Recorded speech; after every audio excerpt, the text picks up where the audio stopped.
Well, hello and welcome, good people.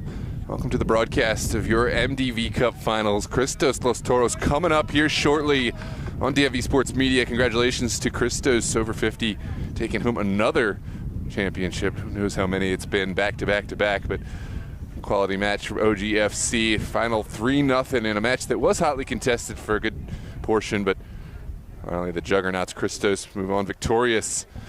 In just a few minutes, we'll see a whole different clash.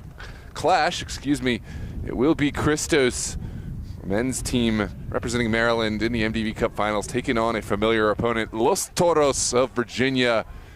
Certainly two sides that are no strangers to one another, despite the difference in league, the vast distance between them, and of course, some really hotly contested matches in the past. Today will be no different.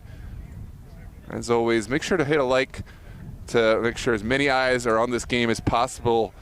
Each like helps boost us in the algorithm and will allow these players in this competition to get the exposure it deserves. Thanks for Maryland State Soccer Association for putting on these tournaments and having us out to broadcast.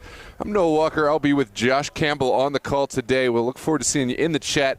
Get your score predictions in, and we will shout it out. If you get the score right, I'll bring back the Chipotle contest. If you get the score perfectly correct, get your score in before match kickoff, I'll get you Chipotle.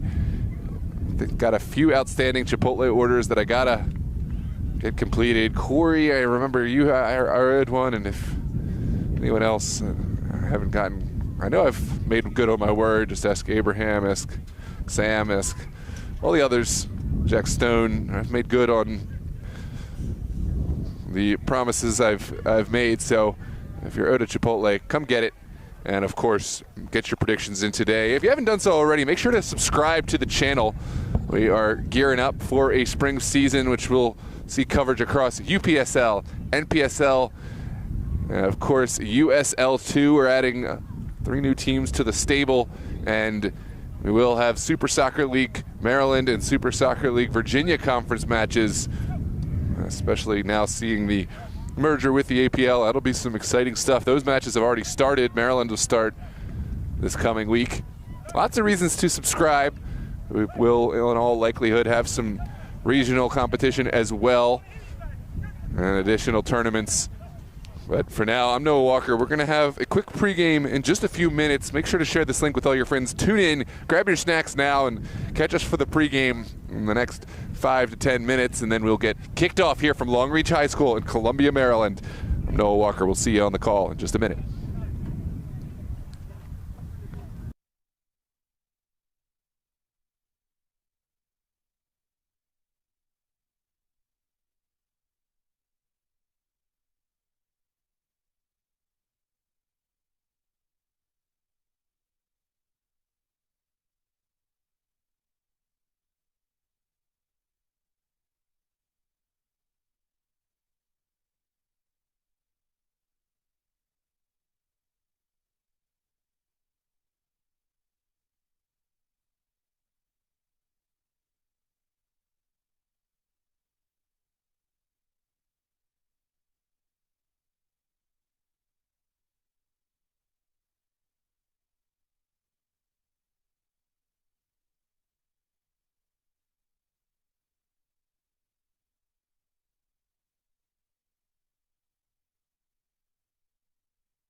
Hello and welcome, ladies and gentlemen. We are just about ready for the main event.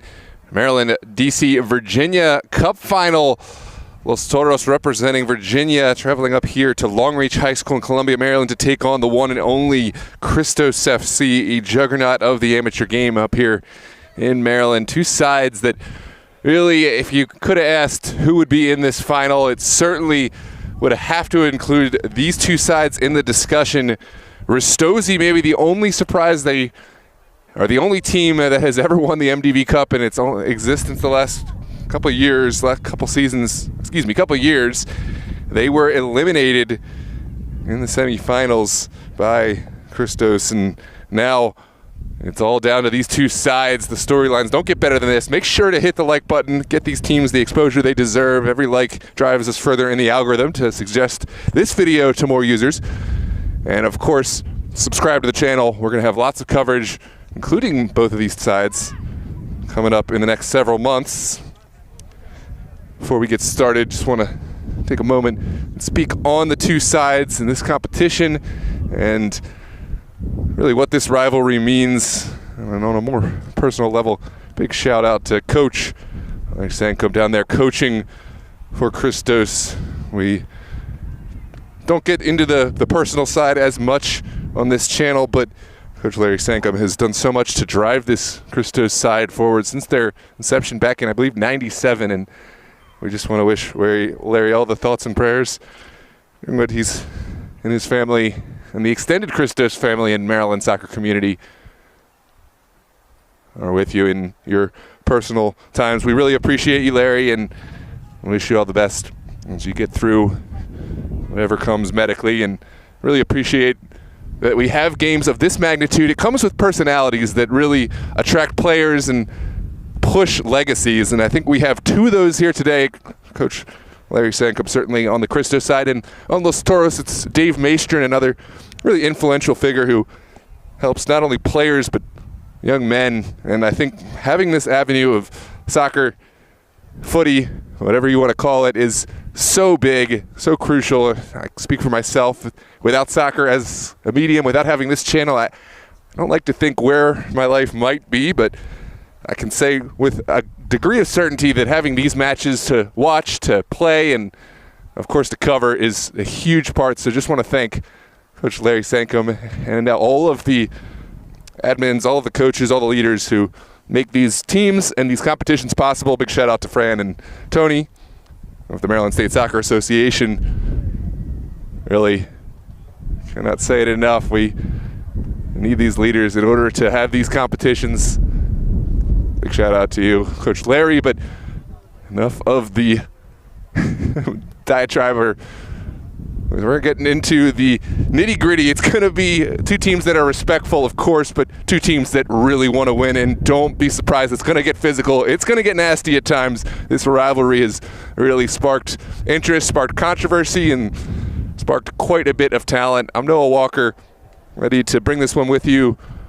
And of course, my co-conspirator, Josh Campbell, will be right back up on the mic in just a moment. We'll have the pregame walkout. We'll have to say a few words about this competition, and then we'll get right into match kickoff here from Long Reach. If you're in the area, highly recommend you coming out. It's a beautiful day, a beautiful matchup we've got here, but if not, happy to have you with us here on DMV Sports Media. Hit the like button, hit subscribe, and we'll see you in just a moment.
Well, hello and welcome, ladies and gentlemen. Now is the time for the walkout, the anthem, and of course for kickoff here from Long Reach High School in Columbia, Maryland. Los Toros of Virginia, Christos FC, Baltimore, Maryland, ready for action. Here comes the walkout and the anthem.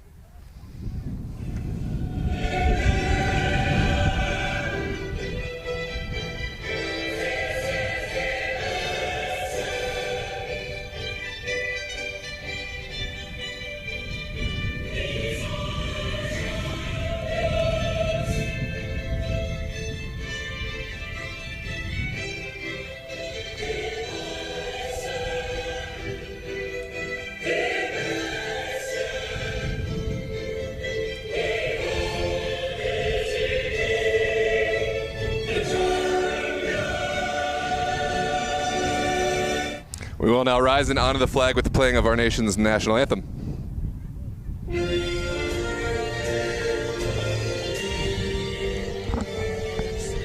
the game, we're both going to try to like pick a spot because it's so like metally and it like bounces this little like, it's not a big thing, but like once we get, I'm gonna try to not do my pacing thing here, so it shakes the camera a little bit.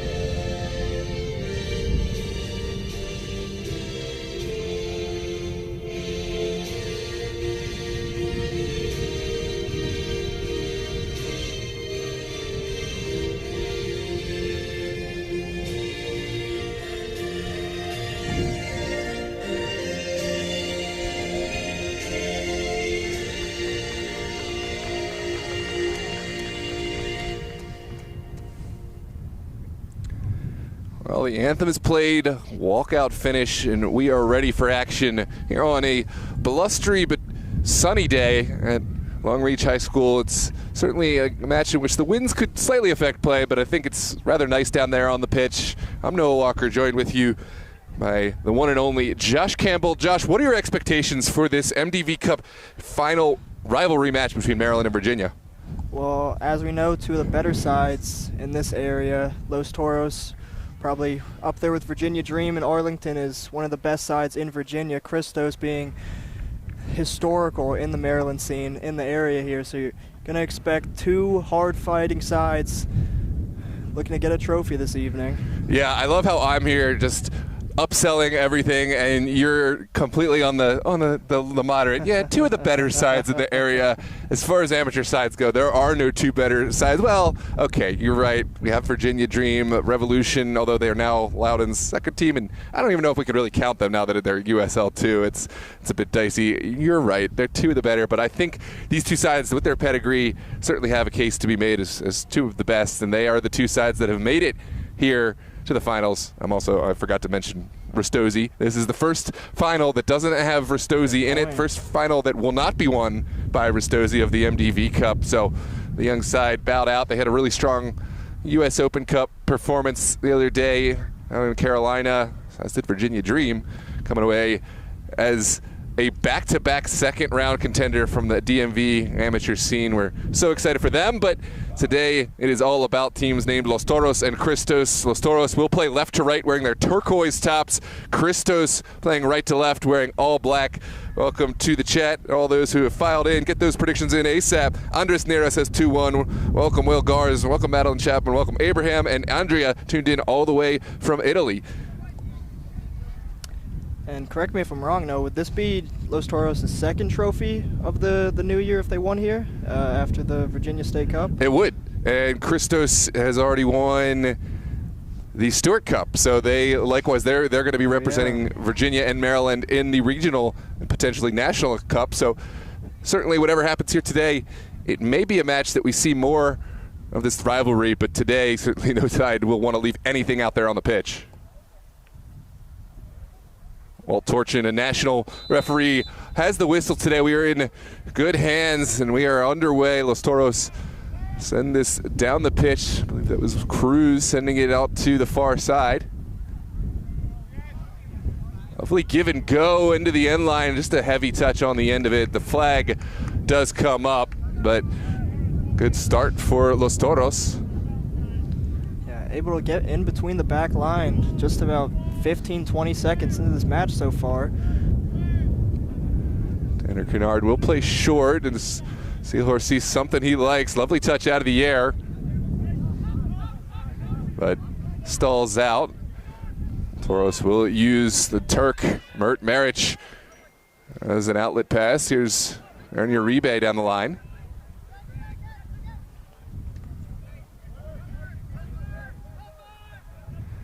And that is taken well by Alexander Dexter. Dexter, he's got the pace. He's decides to put it in early in the direction of Arian Wente, but I believe that's Wente. Number 22 was the intended recipient. Absolutely, number 22, Arjun Wente. Yeah, he's a player you want to look out for. Carter Berg is the front man today for Los Toros as he tries to chase this one down. Christos expect them to be confident on the ball, and Tanner Kennard sees something he likes. What a ball from Kennard. Oh, it just took an unlucky bounce. Almost a magisterial connection from the young goalkeeper.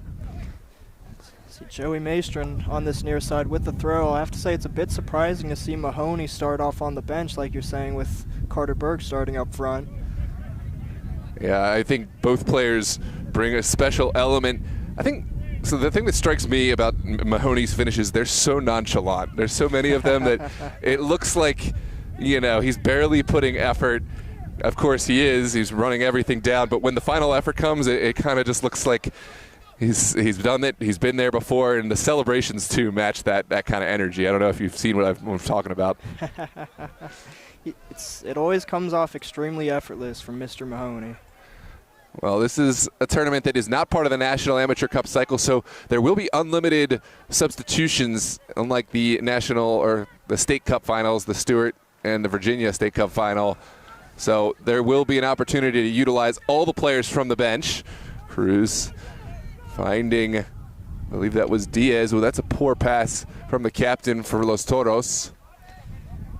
Aymar Diaz, one of the several Los Toros men having played professionally before coming here. Yeah, absolutely. There's quite a few players who, down there on the pitch, who have either had their moment at the professional level or at least at the very, very high college level. A lot of Division I athletes. Some of them, I believe, still playing in college on both sides. Carter Berg, I know. Los Toros, I'd have to take a closer look at Los Christos' roster. They do have a USL 2 side. I believe Tanner Kennard has certainly had some caps at the USL 2 level. Probably a few other players, but this is their men's team who play year-round and excel at these cups. And there's something to be said for getting the cohesion. Yes, it's exciting to have Division I players that come together for the summertime, but I think having a group of players from different ages that have gotten a chance to practice and, well, maybe not practice so much for this Christos side, but at the very least have gotten to play together in the match level. Almost a good ball there in behind for Alexander Dexter, just snipped out in the final moment there.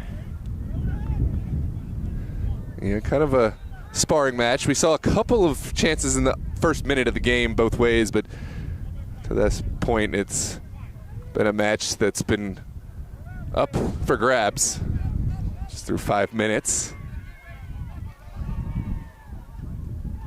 Brian Graham, the number 10 in this Christos side, he will be dictating most of the play. Yeah, he's a player who's been in this Christos lineup for so many years. Testament to his fitness and training that he's still able to play and run at this high level, but he is a fiery competitor, and he's a player who knows how to get under your skin. Watch and see how Los Toros can manage that. Of course, Christos have a bit more experience in holding their head at these levels. Although Los Toros, I'll say this, they've certainly come a long way over the years and managing and responding to stress and adversity. I think that the Los Toros of maybe 5 years ago, completely different temperament than they have today. I agree. I know the game plan was always go out there extremely hard, extremely physical, let the opponent know you're there, you know, win every 50-50 duel, and it feels like a lot of times that second half would start to dwindle for these Los Toros times, having used all that energy. It's a good ball in behind for Christos here. Physical defending, Uribe able to sniff it out with some help. And now here comes the counterattack. It's sent through. Oh, that's a lovely run from Alexander Dexter. Sealhorse behind it. There's the golazo for Los Toros here in the 6th minute. Alexander Dexter found his way onto that through ball, and what a ball it was. Yeah, that was absolutely lovely. You'd assume from that position it's on Dexter's right-hand side of his body. He's going to lash that across the goalkeeper, and just a ever so cute chip outside of the left foot. Yeah, not a lot that Kennard could do. I didn't think that Dexter was going to get to this one. It looked like one that favored the two defenders there, but he found a way to slip right through. That was Valdo Cruz with the assist. The perfectly weighted pass allowed Dexter to get his body in front of Sealhorse, right? So if Sealhorse is making that challenge, he's potentially going to be taken off with a red card. Absolutely. And that's the crucial moment to get that step, to have that acceleration in the first couple steps. It made the difference. 1-0 Los Toros on the back of Alexander Dexter. And game on. Here we go, the 7th minute. Do not count this Christos side out by any stretch. We got a lot of game left to go.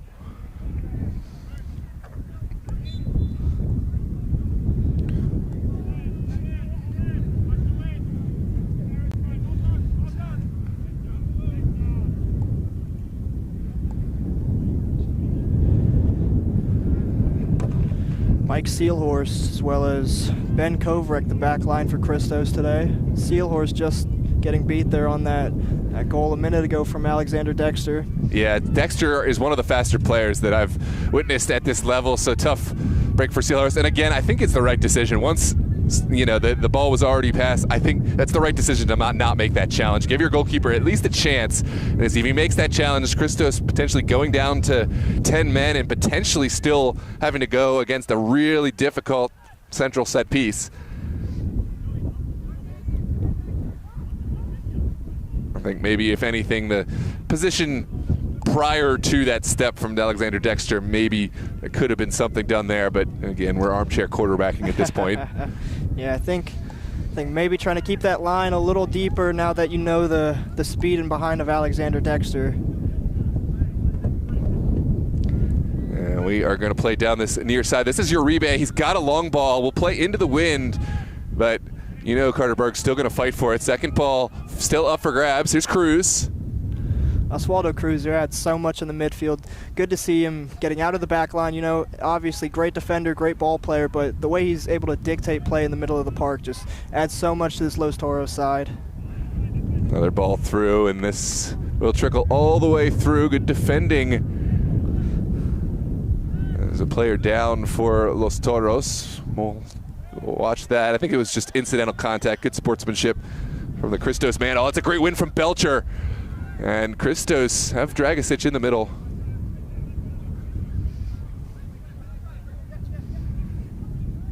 Well, it's a very interesting match now. We have seen in this matchup, we've seen Los Toros go up before. And there's one match a few seasons ago I remember distinctly. It ended up 5-1 after Los Toros went up first. Now these teams are quite different. I think Los Toros have made a lot of growth since then, but just something to think about in terms of context here. This is a lot of game left. Los Toros, no doubt, will have that fresh on their memories, and of course will not want to drop off and play at all.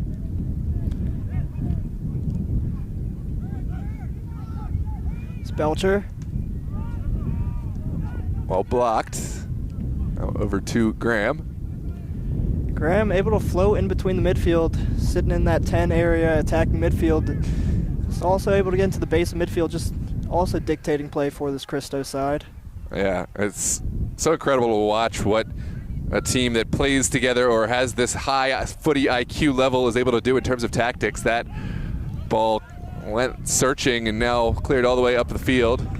Jamer Diaz able to win this one after the touch from Sealhorst. That will be Kevin Cruz replacing Joey Maestrin for the time being. And like you said, Noah, no no restrictions on substitutions or amount of substitutions or how many times a certain player is coming in or out of this match, so most likely we'll see Joey Maestrin as this match goes on. Yeah, Los Toros not in any rush, and it's nice to have that long ball ability from your Uribe to bail them out of trouble when they do get kind of almost caught at the back. I think today it will be difficult to connect on those long balls, at least right now with the wind blowing the way it is, but at the very least it can get you out of a sticky situation. And you know Carter Berg, Arjen Wente, Diaz, they're all going to contest for those first and second balls up top. There's Kennard. And it looks like there is an opportunity to play through the middle. Dragicic. Lovely ball. Graham just looking to flick it on, asking a bit too much of his attacker there. Yeah, that's Danny Baxter, another timeless Christos classic. Those two certainly have put in some hours together, so didn't get it right that time, but I think we'll see a lot of connection between Baxter and Graham. This is played in the corner. Will require some cohesion. Kennard gets that on his preferred right foot, and we'll have to just send it away. Yeah, Toros seem to have found something that's working for him, looking to get these balls in early and over the top. It's Uribe here with the throw. Down the line it goes, and that certainly will be foul going against Carter Berg. Might even be a yellow card. I think this would be kind of borderline. It's so early that, you know, I think that may save Carter Berg, but he is very much going to be walking a fine line. Watch any more of those over-the-top challenges, and you know Carter Berg is very likely getting in the book, and I think that something to the effect just was communicated by our center official, Walt Torchin. No more of that funny business. It's always a little extra inflammatory when it's right in front of the opponent's bench, too. Yeah, you're just trying to start a fight there. Poor ball out of the back line. Yeah, got to be better from Christos. Oh, here's the chance. The shot, the goal, and there it is. Arjen Wente doubling the tally for Los Toros here in the 13th minute. Shambhala get the bat back from Christos. They have got to get themselves back to the Christos way, but right now Los Toros, they're not asking any questions. They'll take the opportunities as they fall. And credit to Arjen Wente, it was a lovely finish. He took a good touch inside to create the space going around to that right-hand side and just lashed it into Tanner Kennard's upper net. Not sure if it was intentional or not. Carter Berg, he was trying to run off the ball. He ended up providing something of a screen. You know, obviously not a legal maneuver in footy, and maybe it was somewhat intentional. You'll never know. But it certainly helped Wente find that space in the 18. I think that's one that you'll never see called because it did seem very incidental, and it wasn't like he was screening, but you have to watch out for those. That's a huge thing in the pro game these days, and especially like we're saying, Carter Berg playing college soccer. You know, just bring me back to Edison Cavani making feint runs, shielding off his defender, just doing anything you can as the front man to create space for your wingers. An interesting facet to that, and I'm going on a tangent. We'll see how this attack pans out. Another thing to consider, if you're making that, even if it's not an intentional shield or feint or whatever, if you are in an offside position, it will and can be called. Yep. So that is something to pay attention to. If you're trying to be a little cute and you're behind that back line, even if you don't touch the ball, even if you're not even played at all, that is a moment that the referee can bring it back because you're affecting the play. Absolutely. Belcher flicks it on to Graham. Graham with another lovely little flick over his head, unable to chase that down. Uribe going to clear his lines here. Oh, there's some help from Belcher. Eli Belcher has to find help, and he will give it back to Baxter. Baxter not finding the connection he would have liked. And it's going as a foul. Evan Cruz will feel the contact and goes down. Didn't look all that much to me, but we'll take a look back at the replay. Good maneuver from Kevin Cruz to get some space. Yeah, I don't think that's a foul. No, it's when you know that contact is coming, you slow yourself down a little bit. You know you're going to get the foul. I don't know. I think he's fortunate to even get it then because it was more from the side than from the back. But then again, we aren't down there. Walt Torchin is a national referee, and he had a better angle, so I'm going to quiet myself down on this one. Carter Berg just beyond the far post. Carter Berg almost making it 3. Well taken inside the 18. Tanner Kennard certainly not thrilled right now with the defending, and I think as a goalkeeper you may have to say some words to inspire your back line. That's not a great start for Christos, especially by their lofty standards. This has been poor, but the good news for them is so much time. They got hit in the mouth very early. This is not a match that is in any way outside of their ability to come back from. I know some people hate the cliche 2-0 is the scariest scoreline in this sport, but you know, you get 1-0, you're like, all right, we've taken the lead, we've still got our foot on the gas. You get 2-0, you might start leading off a little bit. You might start taking your foot off the gas a little bit, and as Christos goes down this near side, Brian Graham fights with Uribe, and looks like Uribe, it's going to be an offside decision. Interesting to see which way that would have gone. That was a thunderous challenge from Aaron Uribe. That's kind of his stamp trademark, and I've seen a lot of those not called.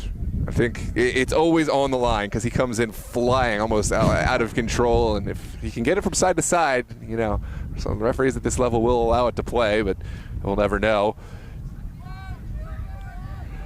17th minute here at Long Reach High School in this MDV Cup final. Los Toros coming out to one of their characteristic strong starts. Now, what has been the criticism of Los Toros? If there is any, they start really strong, but as the duration of the match goes, can they sustain that? I think they've come a long way, but that is something to still watch out for.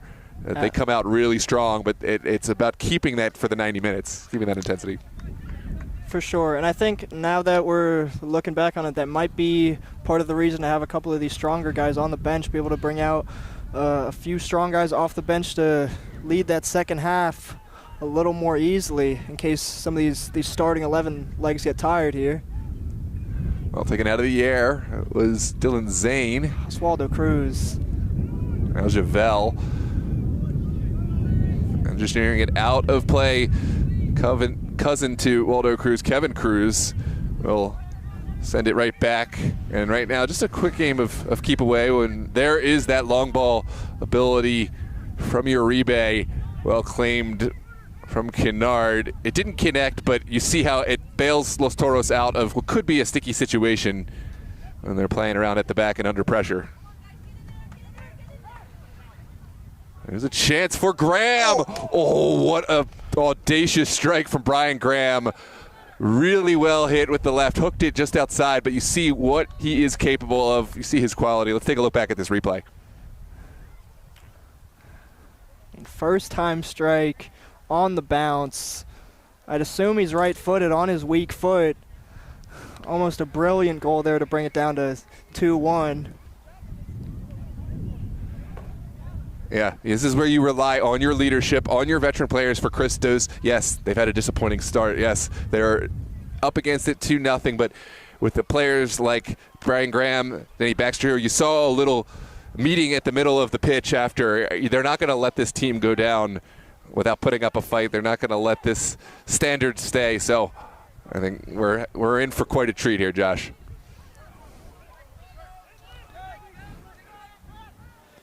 Dexter one-on-one on the outside here.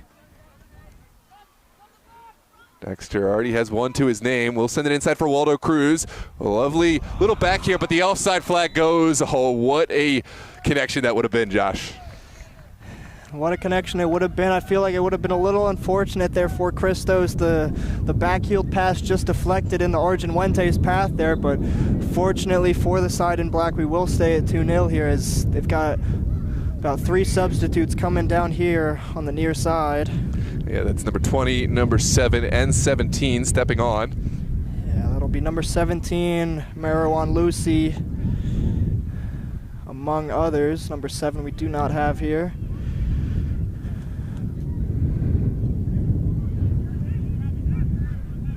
That's not Spencer Hanks? You are correct, Noah.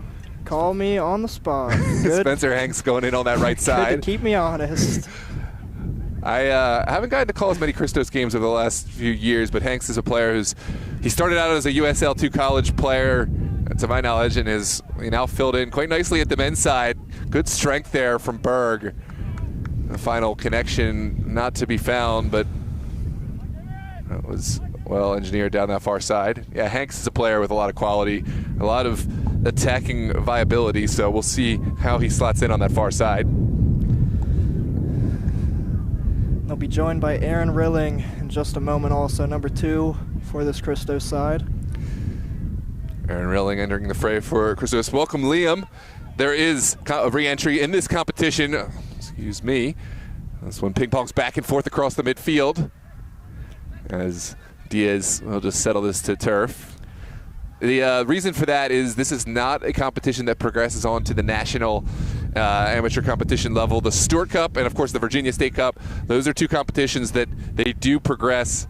The teams that qualify as victors end up at the the regional amateur cup, and then beyond that, the national cup. So you have to have uniform rules across the country.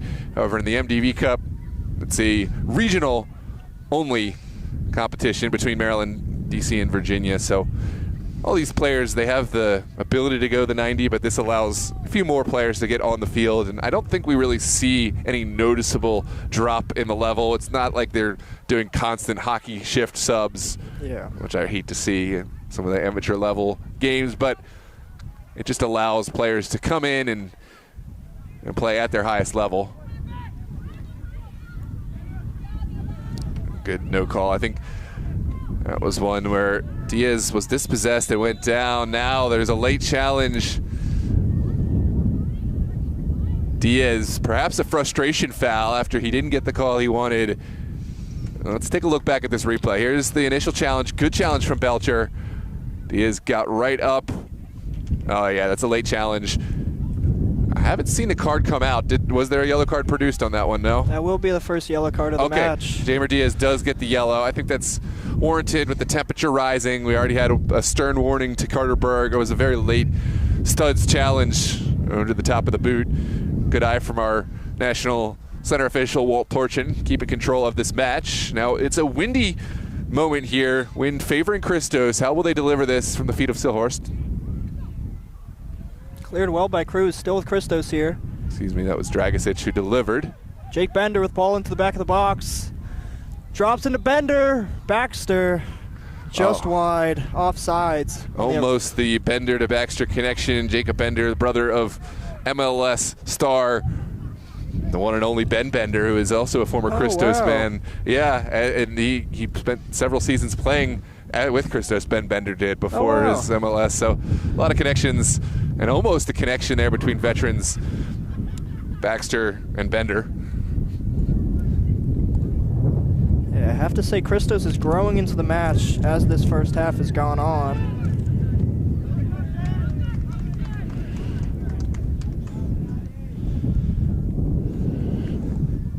This one travels out over the near side.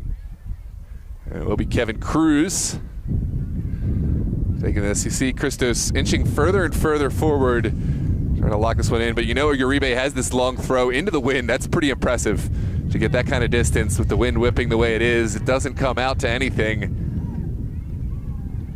Now Christos will send one over the top. Ooh, it's just fingertips from Mert Maric to keep it away, but the trouble not fully dealt with. Here's Waldo Cruz. Really nervy moment. Maric hasn't been called on a whole lot today, but came up big there. Those were some big fingertips after the deflection. I think if Mert Maric doesn't get those fingertips, that's an easy tap in right in front of the Los Toros goal. And really without many chances in the match, if at all, besides that Graham volley and that ball into the box for Baxter, Christos have 0 shots on target. There's a late challenge, and we are going to come back for the foul. Jovel seems to be feeling that.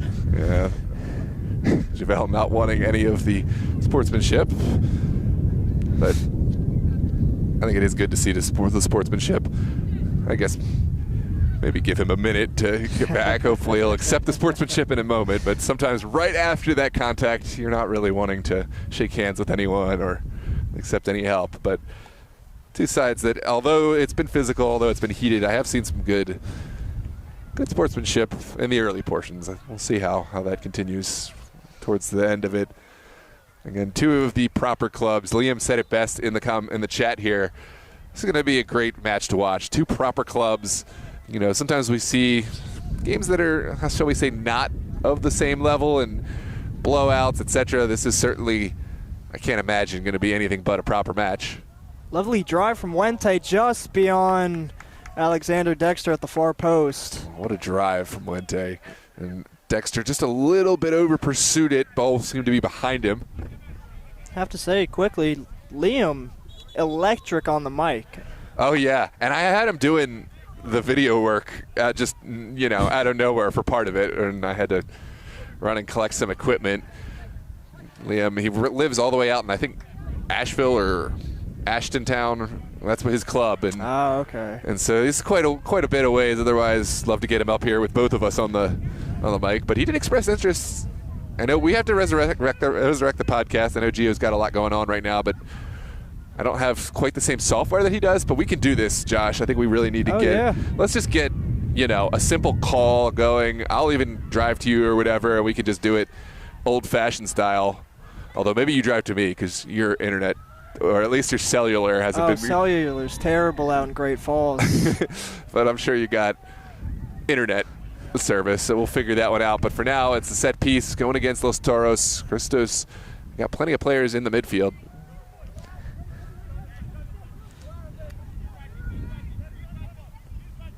Oh, that's a huge challenge there from Javel to stretch out that foot.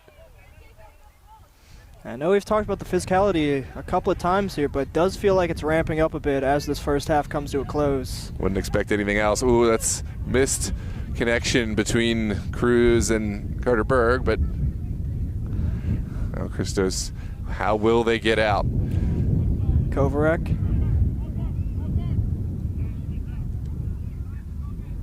All the way back. There's Dragicic carrying forward.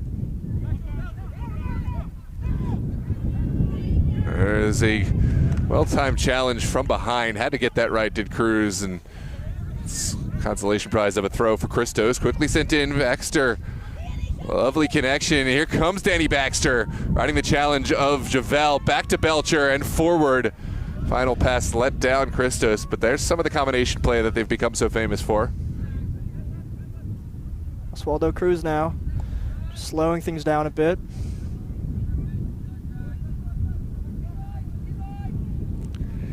If you're just joining us, this is a championship final.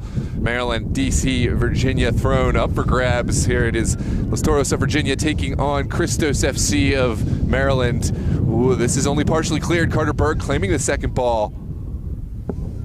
We'll tag in Aryan Wente. Not sure what Wente had in mind there, but it pans out quite well. Flucked up in the air. Kennard with the one-handed grab just ahead of Carter Berg.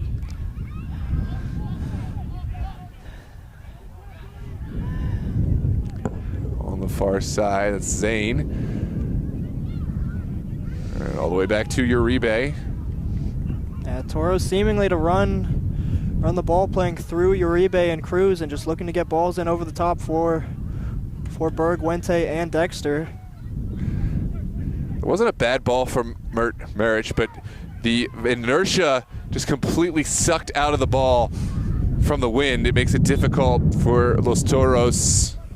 And this one will travel all the way over the end line for a goal kick. It looks like Eli Belcher will get some respite. Number 1 stepping on.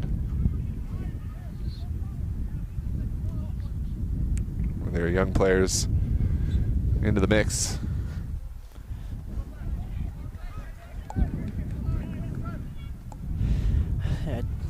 I didn't see number 1, but it would be good to have a Mr. Noah Walker double verification, because it seems like my eyes are playing tricks on me a fair few times looking at these rosters.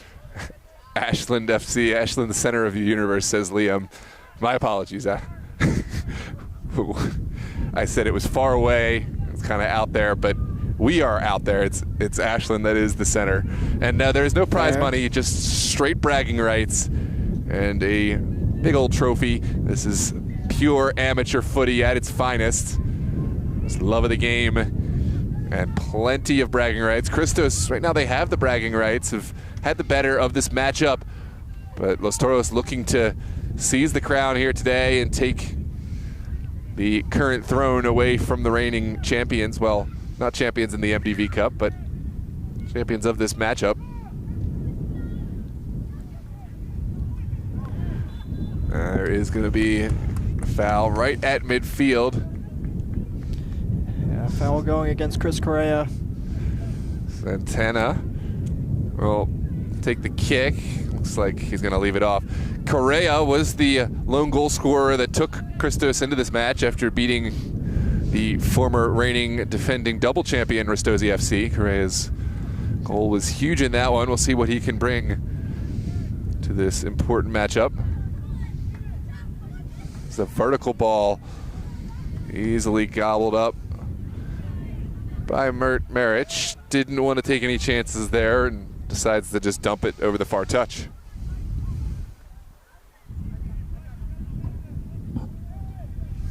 There is your player to watch out for, Aiden Mahoney, looking to enter the fray and kind of raise the level of Los Toros to make sure there's no drop.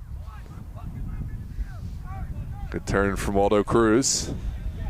I have to say, it's hard to see who he's going to replace in this front three. They've all done their job relatively well, as commentators Carson, Dexter's dispossessed on this near side. Yeah, I don't think it's about who's playing bad. I think it's going to be more just keeping all the motors fresh.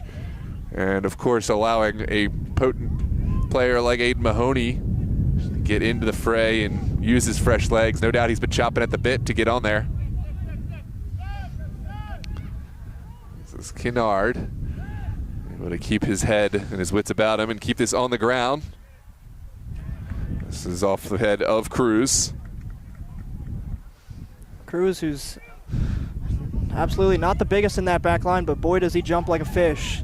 It's a huge challenge from Uribe, not fully cleared here. Now Hanks for Denny Baxter. Baxter will take this away from goal. Second chance at life for Christos. Square ball finds the target initially, but Los Toros able to make the clearance. 33rd minute. We still have about 12 minutes left in this first period. Waldo Cruz again with a lovely move in the midfield. A lot of match left to play in this one. Make sure to keep your screens on. This is a 2-goal game, but certainly one you'd never want to count Christos out of. Here's a big ball up from Javel. Lente going to work now. Morera defending on that near side. A lot of space here for Cruz to explore. Sends it out to Dexter. Dexter back again. And sent across. There's no would-be recipients at the back post, and Kennard will come all the way out to claim. Morera. Back inside, there is the pack hunting from Los Toros, almost paying dividends, and will force just an errant long ball as Uribe sends this back to kill more time.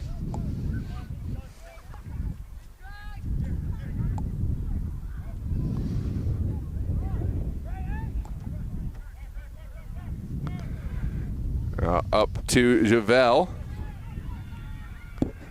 Cruz again. Now Dylan Zane trying to put one in the mix. No specific target. Another player we haven't seen of yet is Stanley Alves. He is a proper finisher of the ball. A veteran of Richmond University. Yeah, I feel like Stanley Alves only gets better every time I see him. Every time it's a better goal, it's a better strike, he's a better front man. Every time he's improved year on year on.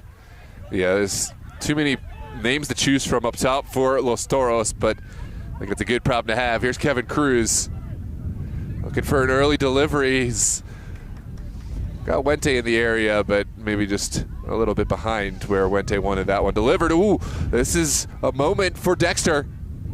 Sends it back, top of the 18. Diaz couldn't quite sort out what he wanted to do there, but Christos almost undone from an unfortunate trip. And who's coming off?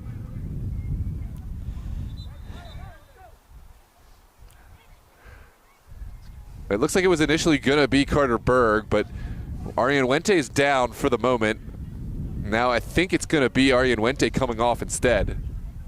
Wente's had a couple good solo runs on that left-hand side, beating this Christos fullback. Los Toros not really in any immediate rush. I think with the unlimited subs, this is one of the things that you do see referees take an extra bit of licensure. You have to rush them up. Otherwise, they just won't say or allow you to come on. If you think you're slowing down the game with the subs, they have a lot of degree of freedom to prohibit those subs, which I think is the best way to handle. Otherwise, it can just get really, really messy from a fan perspective to watch these games. Yeah, absolutely appreciate that from the ref's perspective, making these games as quick as possible. Lucy driving into the middle of the field, plays it out wide. Great run from Morgan Lucy. Now the strike, well saved, a kick save from Mert Maric. Hasn't had a lot to do, but that was a crucial moment to get down low. Baxter, second shot. Excuse me, that was Correa with the shot. Baxter making the run off the ball. And Los Toros will weather that storm. It's going to be a Christos throw. There's another look at the replay. Great save from Mert Maric. Now we're back on this near side after the throw. Defended well by Cruz, cleared here by Dexter. Mahoney's first involvement in play. That's a good one. Can he get this ball? Yes, he can. Mahoney turning out of danger, turning out of trouble, and now waiting for the overlapping run from Berg. Instead, will take it himself. Blocked once. Now Jamer Diaz also blocked.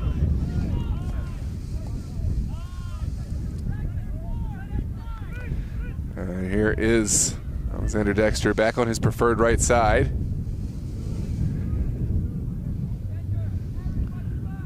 It's looking bright on this sunny day for Los Toros of late. It's 2 unanswered goals now, looking for a third.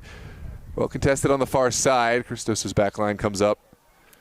Equal to the task. What a turn. But the touch just a little heavy from Correa.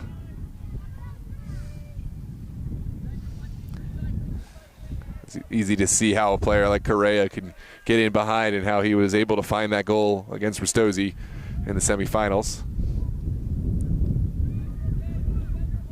Yeah, instant impact in this Christos front line for Correa. As Dexter receives on this near side. Just unable to corral that ball.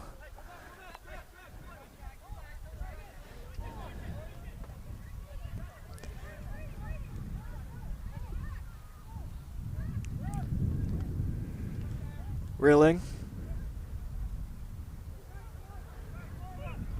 Way back to Kennard, and now Dragicic carrying, looking for a final recipient, and that's a ball that may ask questions. Los Toros have the answers.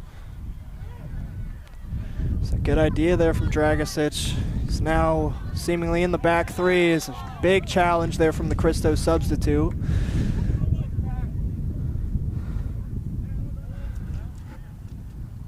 Take a look back.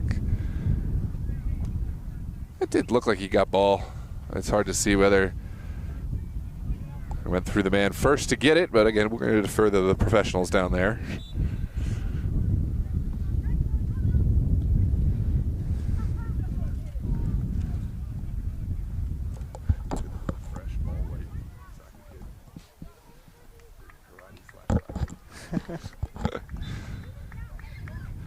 Set piece now for Uribe and Los Toros. Good shift from Carter Berg. Didn't see who replaced him, but that's my apologies. Don't worry, diagnosable ADD. That's on me. Lira's come in. Who is it? Anthony Lira. Oh, is it Lara? The young man? Yeah, Anthony 8? Lara. Oh, it's Lara, okay. Is he playing up in an attacking? Yes, he is. Looks like Los Toros have shifted things around a little bit to accommodate the young fullback. And yes, he is playing in a wing role. And like a lot of young players to break into the first team, you see in the pro scene a lot that if you're a winger, you might come through as a fullback just to get into the team because you're a hard runner, you're good with your legs, you're quick. Right. And Lara seemingly coming through as a fullback. I've seen him play winger a handful of times, and I feel like that is his preferred position. It is. He is a great tackler of the ball. I mean, he's slight of build, but he makes these slide tackles. When he starts the slide, you're like, how is he possibly going to get the ball and not end up with a card? But he finds a way to scoop the ball from crazy positions, but certainly excels getting forward as well. Shouts for a foul for Javel back on his feet, and now it will be a set piece going against Christos. Mahoney is the recipient of the set piece. Let's take a look back at the replay. Mahoney just uses his physicality so well. He's not going to be the last foul he wins this evening. Yeah, that was, from this angle, it didn't look like a lot. There was an extended hand, which I think probably looked more than it was, but in any case, the delivery from Jamer Diaz to the 18, Kennard well off his line to claim this in traffic. As a defender, gotta love that from your goalkeeper to take some pressure off. Kennard will send it forward up the field early. Los Toros not loving having their back to their opponent, will just send it out. At the end of the half, I can kind of understand that. It's a bit messy, but this is not the moment you want to score and give your opponent any momentum. Absolutely.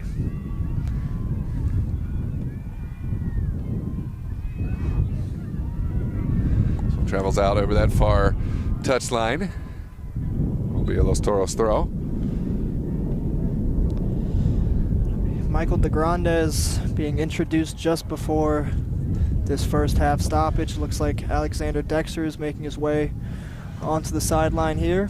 Dexter is off. Michael de Grandes is on. Apologies, Madeline Chapman. Not meaning to ignore you, but as you may have noticed, I'm kind of doing this thing here.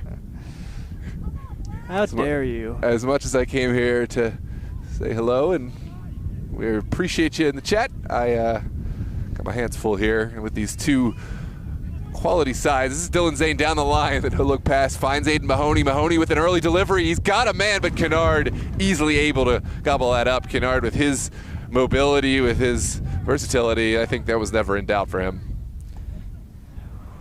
No foul there. And yeah, certainly going to be a whistle. De Grandes picking a foul up in his first minute of play since entering. Yeah, referee just letting the play go on for a second there. Dragicic. Yeah, he's got a delivery on him, but I think with the wind just didn't get the right calculation to connect with Correa. Mert Marriage taking plenty of time off the clock. We'll have to kick into the wind. That's something to pay attention to. Not a bad kick, but it's well taken by de Grandes. Second act, not quite as strong. We need to pick his head up a little bit more. This one will travel through. The best part for Los Toros, yes, they're playing against the wind, but so many of these balls just travel into the Los Toros box. I think the direct approach has not been working out for Christos. We'll see how that shifts around in the second half.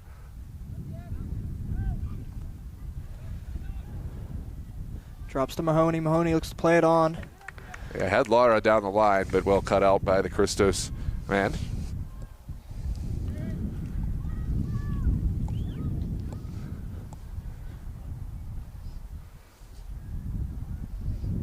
It's a good mix in this Los Toros side of guys who've been on this team for a handful of years, several years, young guys, guys who are just coming into the team, guys who've been here, went to other teams and come back, such as Mert.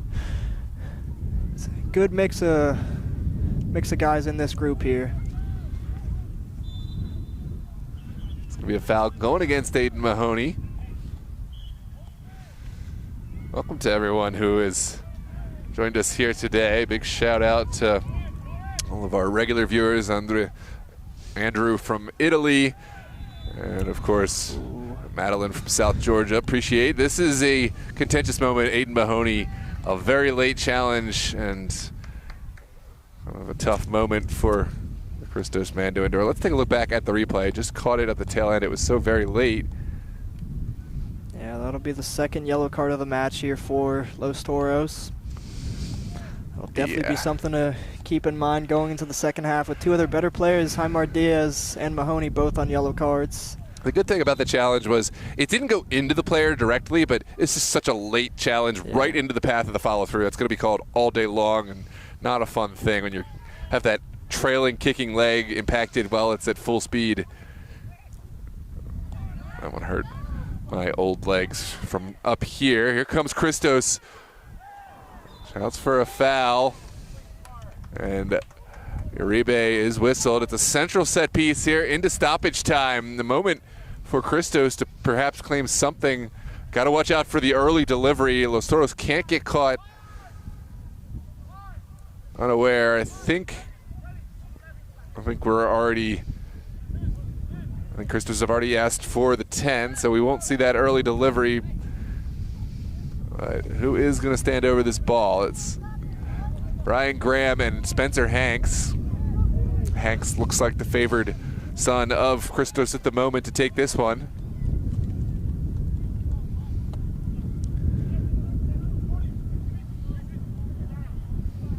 The foul is starting to rack up as this first half ends. That'll be the 8th foul of this first half. Yeah, I would expect nothing less for the second. Here's the delivery from Hanks, right into the wall.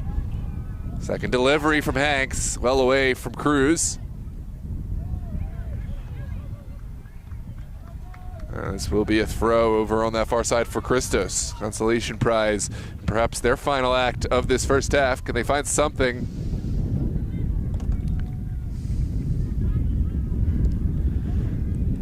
Going for the pat and long throw on that far side. Well away from Dylan Zane. Zane has a couple of potential takers. Here's Lara. That's taken down, and it wasn't a necessary foul because Christos had coverage. I think Los Toros were going to lose that ball, and there was going to be very much a counterattack on, but instead the foul, the card, and probably the killer of this first half. That is just lack of body control and lack of situational awareness. You very much get the competitive juices flowing. You want to challenge for the ball, but that's not the moment to go through. And I believe I saw that as number 2 Aaron Rilling. May have seen that incorrectly, but if it is number 2 Aaron Rilling, he has added a great deal since being substituted just about 15-20 minutes in this first half, and having one of your better midfielders on a yellow card going into the second half is not ideal by any means. As Lucy receives on this near side. Down the line, looking for anyone. And that is going to take us into the halftime with a score: Los Toros 2, Christos 0. The first goal was engineered by Waldo Cruz, a perfect pass through the 2 defenders to find Alexander Dexter. The second, Christos, kind of the architect of their own demise, finding, unfortunately, not the pass out they would have liked, but Aryan Wente, he didn't need a second invitation. And buried that one. 2-0 is your score. We've seen chances for both sides.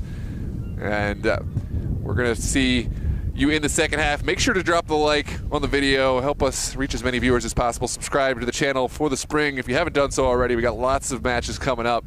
I'm Noah Walker. Josh, final thoughts on this first half and predictions for the second half before we send the people away. It's been extremely hard fought. It's got more and more physical as this first half has gone. Christos not starting the match off exactly how they'd like. 2-0 down here going into the second half, but you'd have to think with a side as much historical presence as this Christos side has, they're not going to drop to this 2-0 scoreline going into the second half. Expect hard-fought second half. Yeah, absolutely. This is certainly a second half you'll want to be with us for. I'm Noah Walker and Josh Cruz taking our union-mandated break. See you back for the second half. Rostozzi only does NPSL, right? Yeah, they're only NPSL now. I don't know why I think I'm so funny every time with my union mandated. My dad jokes. How big a dad.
Well, hello and welcome back, ladies and gentlemen. We are here for the second half of the MDV Cup Finals.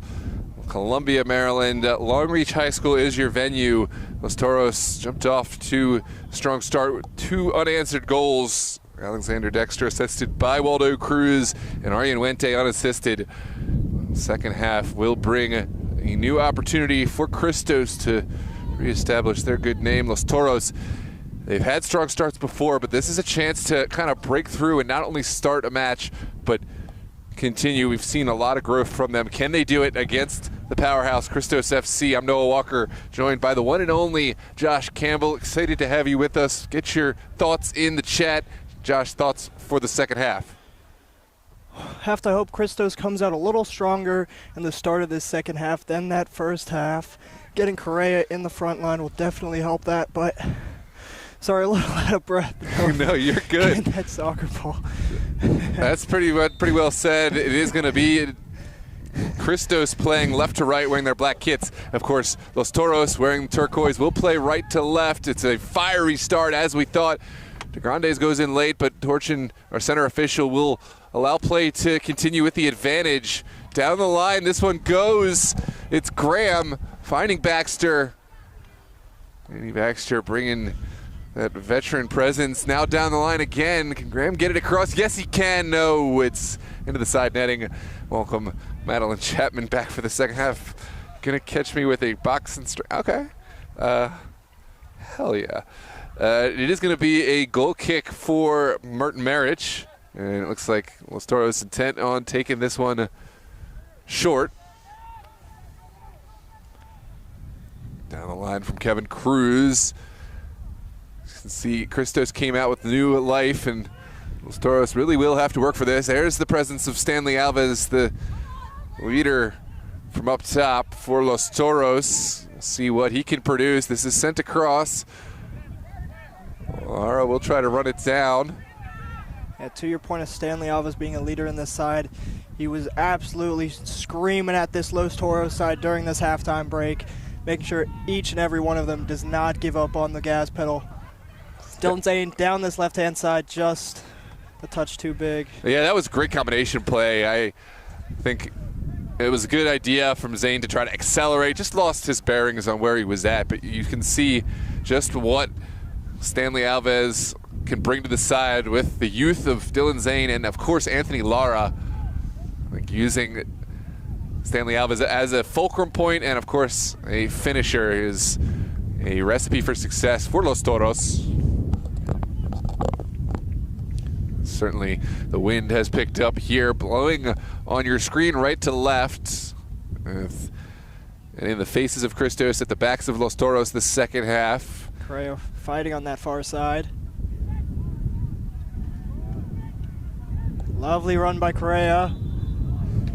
He will win the free kick there.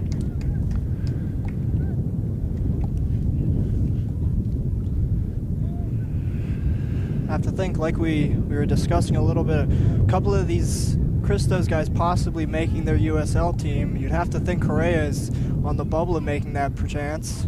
Oh yeah, he's a player to watch out for. Oh, that is heroic defending, really uncomfortable.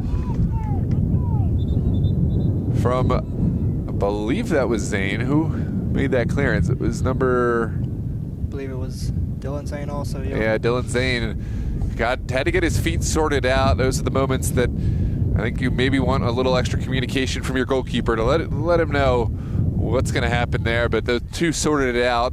Marich and Dylan Zane did. There's a long throw from Christos. Uribe wins the first, Mahoney the second, and now Los Toros have some breathing room. Here comes Alves trying to make life difficult for Lucy. Excuse me. Number 14 is Ben Kovarak. Ben Kovarak at the back for Los Toros.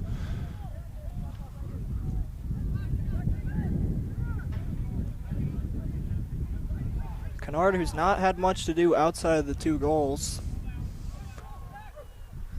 Top straight up in the air. That's going to be a foul all day. Zane pulling down the Christos man.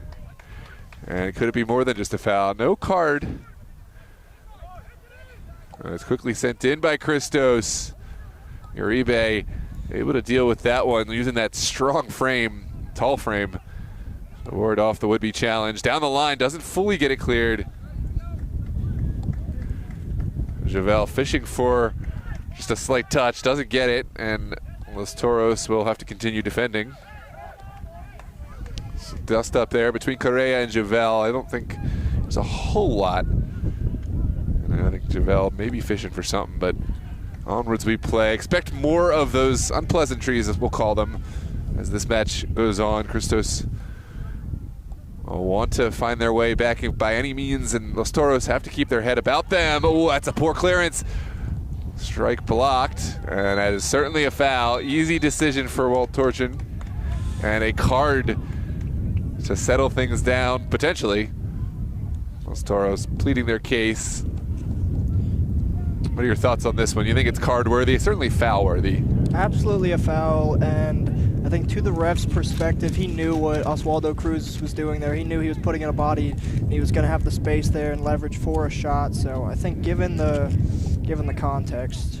Yeah, it didn't. There wasn't a shadow of a doubt that Cruz was not going to win that ball, just where the bodies were. And so just putting a push through the back, certainly he knew what he was doing there. That will be the 7th foul on Los Toros, the 3rd just in this second half. As Correa steps up for Christos.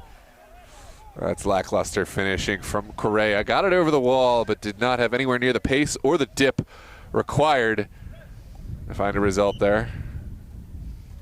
Yeah, always the hardest part, getting it down and under the wall once you get it up and over.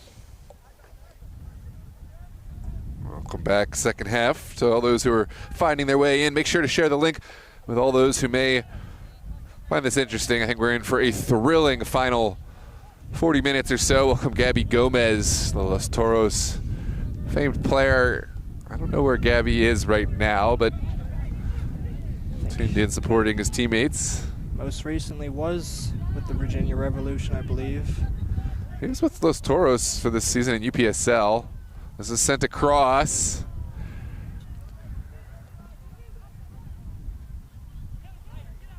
Not fully cleared by Christos. Belcher goes through the back of Kevin Cruz, and it will be a set piece. Cruz finding the result that he wanted. There's no initial rush for Los Toros to take it. There's some would-be takers. Watch out for Mahoney. Watch out for Alves. And now, of course, Santana hopping in there too with Uribe. There's the delivery. Whoa, right in front of goal. So many takers. There's an appeal for a shirt pull, but just maybe not enough for the penalty kick in the eyes of our center official. Let's take a look back at the replay. There's such a fine line between good defending and a foul. Yeah, did Jordy Santana believe he was grabbed there? Yeah, that was Alves was the one who, at least in my eye, maybe might have been a couple of shirt pulls, but Alves had a clear line to that and was pulled back. But again, in the box, it's tough to make those penalty kick decisions. There's always going to be a little shirt pulling both ways, but weather the first storm. There's the in-swinger. Oh, great shot from Javel, but couldn't quite keep it down. Connected well enough with it. It's good center forward there from Stanley Alves, just darting to the near post to flick it on to oncoming runner, eventually dropping to Freddie Javel there at the top of the box and just unable to keep that on net there. Be Dragicic.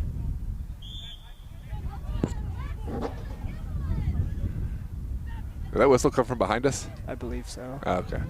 Onwards we play. Los Toros through the middle. There's a crunching challenge.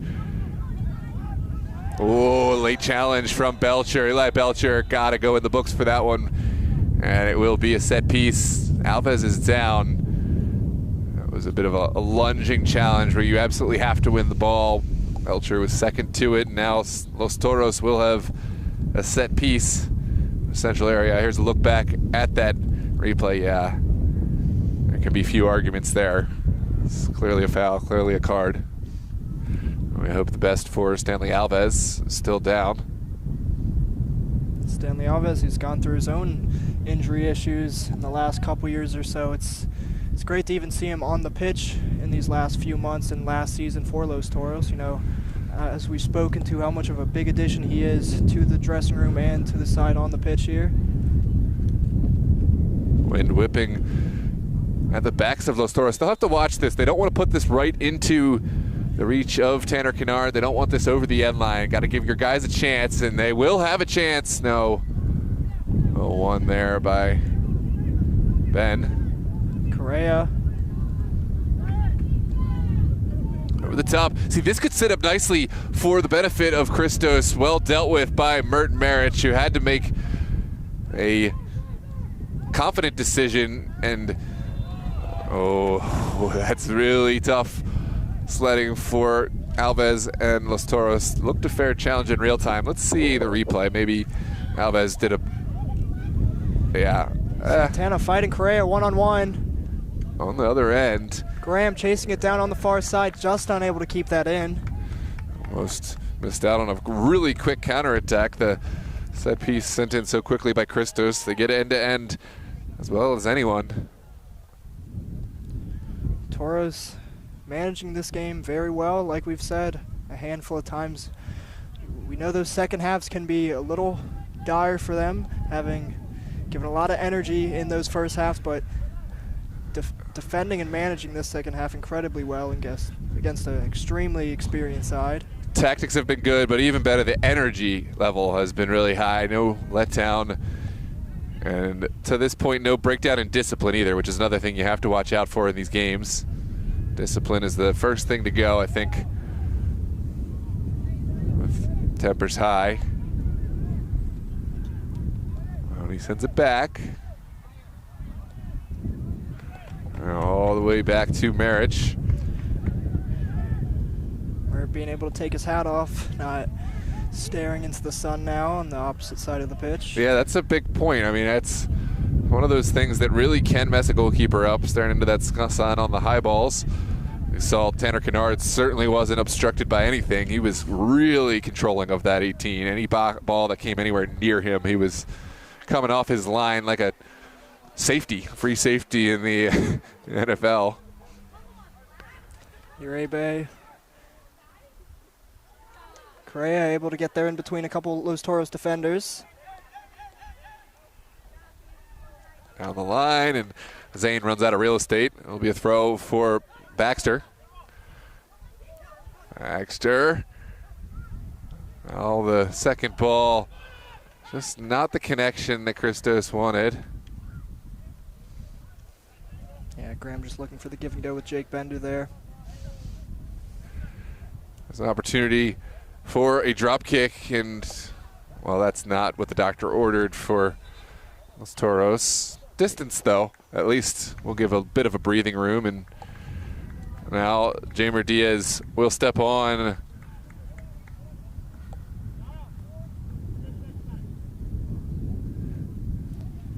Jamer Diaz, who is on a yellow card in this second half. Have to watch out for that.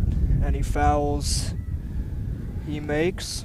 Yeah, he's a spicy player, but I think, like you said, he's played it at the highest levels and should have the understanding of what he can and can't do in this situation. Can't put your team at a risk. It's not only you drop a player, but you also give your opponent a moment where they draw blood and they can taste that blood, and it's just this visceral momentum switch. So right now, Los Toros have to keep their heads about them for the players on yellows, especially. There's the Grandes. Moreira.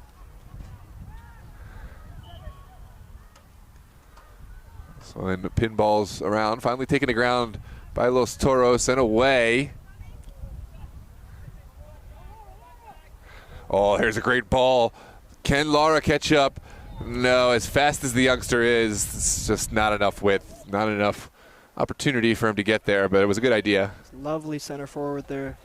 Center forward play there from Stanley Alves, once again dropping in deep to link up with the attacker, dropping in even deeper to play out wide to his wingers and Anthony Lara, and just a few feet too far, but again, good idea, good play. This one Ricochets to Morera. Dragicic out wide. A lot of space on this far side. Los Toros, they'll have to drop straight back. They do have bodies in this back line to address the would-be threat. Still popped up. One well by Mahoney. Alves almost stretching out that foot to get a crucial touch, but just outside of his range. There's Belcher. Has played well today. He's on that yellow card as well. We'll have to watch himself in these moments. This is Diaz. Now up top, Alves right back to Mahoney. Mahoney trying to find a well-weighted ball for Anthony Lara. Lara did enough to make life difficult there, and it will be a throw for Los Toros. Yeah, it's good defending at the back post there from Justin Rainey.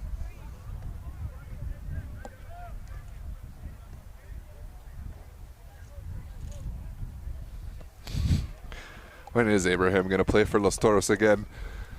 Abraham played? I never knew that. Yeah, Abraham played. He's played for Toros for many years. He's still pops up in their practices, and he's played, I think, some games. He scored this past, it was fall or winter, but yeah, he definitely scored in one of the games. I think it was fall. Here's the long throw delivery from Aaron Uribe and Los Toros. That is a moment that Kennard excels at. Loves to high point those balls and never really left any doubt. Lovely touch from Baxter. First time ball in behind to Graham. Graham looking to use his strength. Holds it up. Oh, what a Brilliant challenge. from Kevin Cruz. There is a challenge, late challenge, but the advantage given for Los Toros. Down the line it goes. The combination play comes to nothing.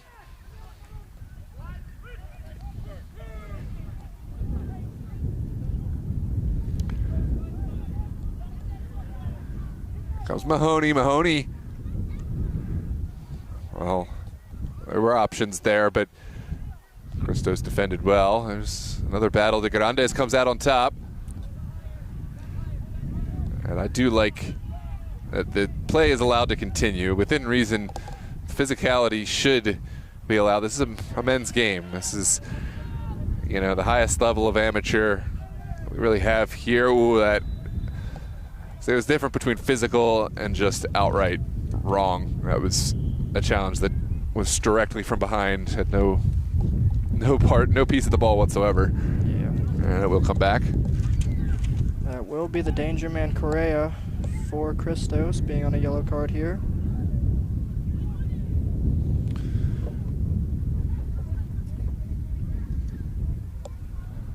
That's the third Christos man to be put into the book this evening. There's a big ball in the direction of Lara. Lara, for his small size, he really contests well for those high balls. There's a few players like that. Hold that thought. Here's a shot from Los Toros, zipping just wide of this near post. Diaz was the man.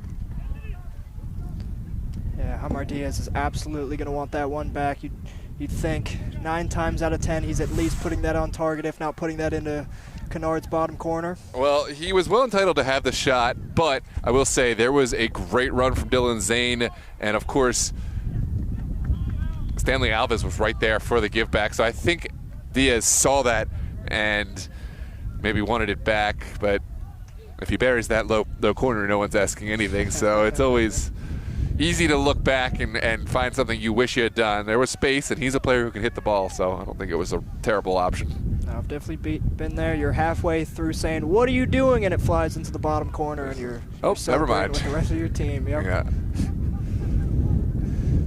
Absolutely. Here is Mahoney sending it inside. Oh, that's great vision. Now, chance for Los Toros to try to find a third.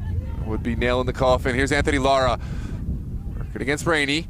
Stood up well by Belcher. He's seemingly been everywhere today for Christos FC. And that is difficult for Hanks. Yeah, De Grandes. Belcher having been absolutely everywhere in the midfield as De Grandes goes down for a foul there. I believe that is Morera. the guilty party, Edison Morera.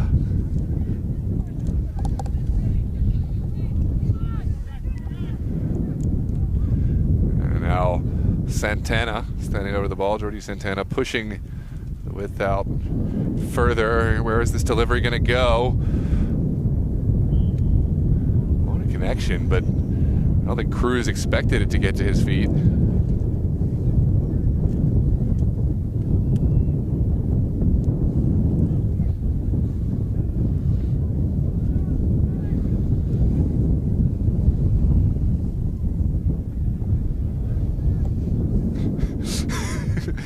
Gabby Gomez says, little less research on Dream and more research on Toros. How are you not going to know the legend Abraham played?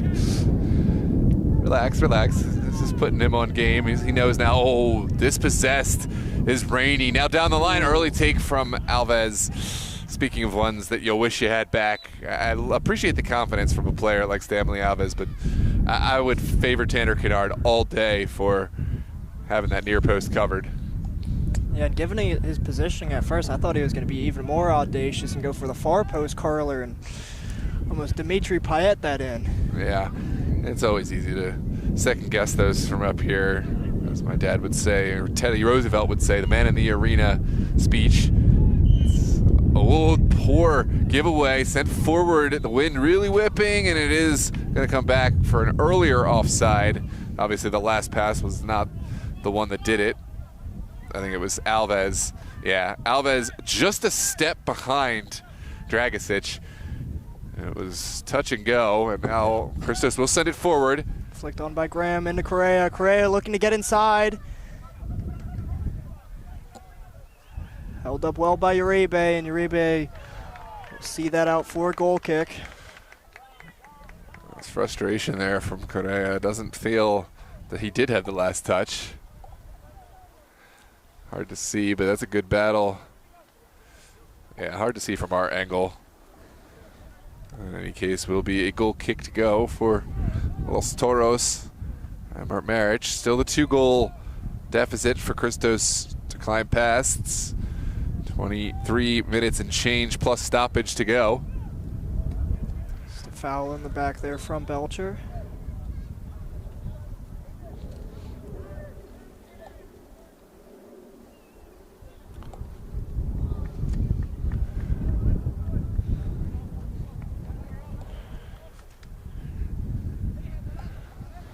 We'll see Alexander Dexter coming on shortly in the second half. Yeah, it looks like Mahoney has played his role well. Dexter will come back in. Got to watch for his vertical threat. That speed. Yeah, I like how Liam said it. Abraham is Old Testament at Los Toros. We're into New Testament, the new faces, new names. Liam himself is Old Testament Los Toros. Legend of the old Los Toros side, like Emi Castillo and some of the others. Gotta respect the legends. Yeah, absolutely. Christos have some of their legends out there right now. Speaking of legends, there's Danny Baxter down the line. Somehow keeps it in play. Onwards we play. And Javel certainly going to be whistled. Is there a card? Yes, there is. Javel slowing the play down, cynical but effective, as he allows his teammates to get back. Now, plenty of black shirts in the mix. It's at least the third foul Correa has won in this second half. He's been extremely lively in the top end of the pitch for Christos, just unable to get many chances or shots at Maric Sailia's goal here.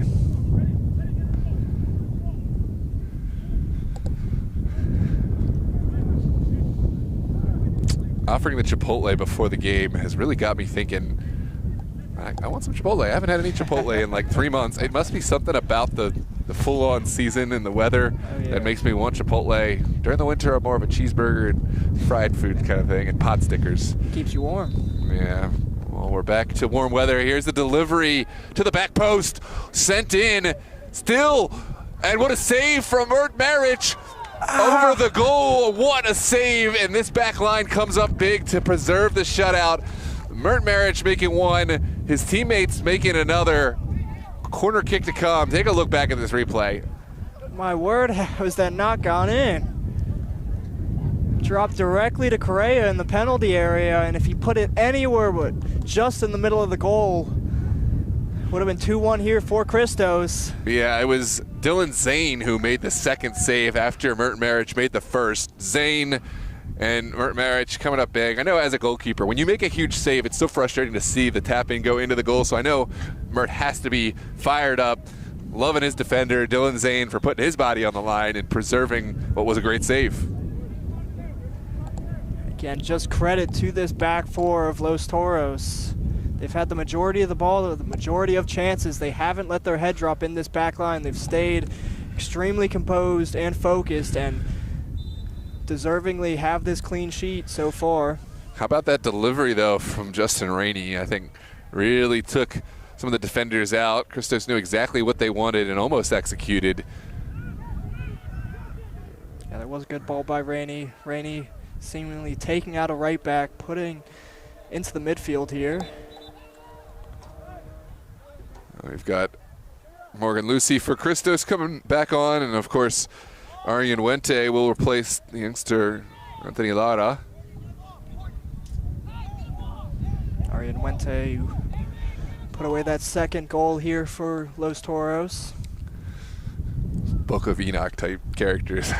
I love that we're just continuing with this Old Testament comparisons.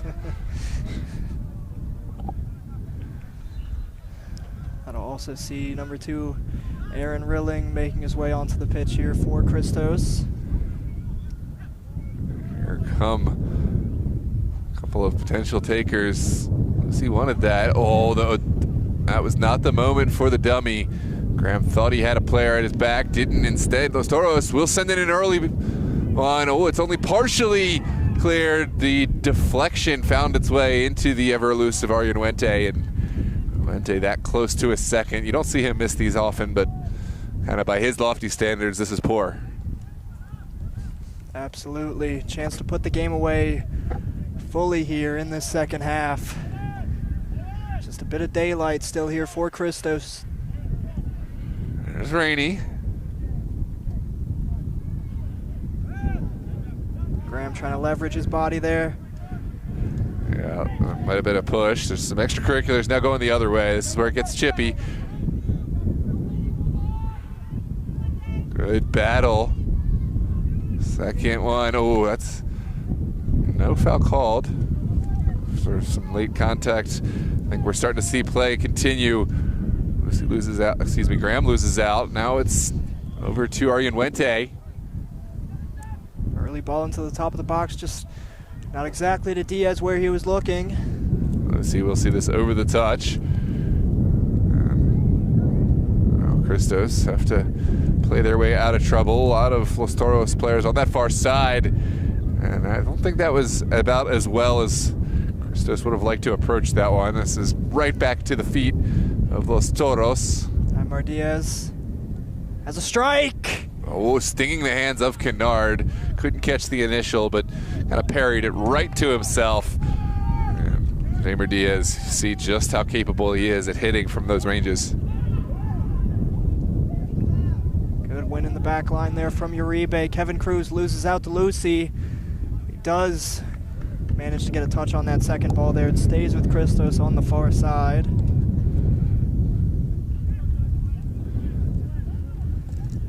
That will be Dragicic. Well, it's starting to get to, not quite, but do or die time for Christos. The last 20 minutes. Certainly, you can get 2 goals as fast as in as many minutes or less, but in a game like this, the time can quickly slip away. You think we have tons of time, and then all of a sudden it's the 85th minute, and it's kind of stress time. You want to be able to continue to defend properly. It's never good to have a situation where you're just sending bodies forward and opening yourself up. If you can keep some balance to the mix, that's the ideal situation.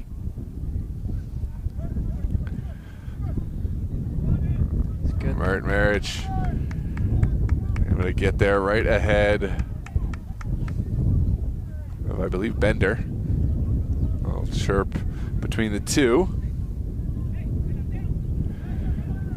Mertz ball looking for Dexter, didn't quite find, but at least gave a little breathing room for Los Toros. Los Toros continue to play well, but I think right now is the moment you're seeing them sit off a little bit, and the question is, can Christos take advantage? Obviously, having a deep line is smart, but I think all levels are sitting off. I've never been accused of being a tactician or a coach, so take that with a grain of salt, but Christos really haven't taken any of the ground that they've been given. No, yeah, to your point, I think Los Toros know the positioning they have, the line that they have. They can manage this game for the rest of these 18 or so minutes.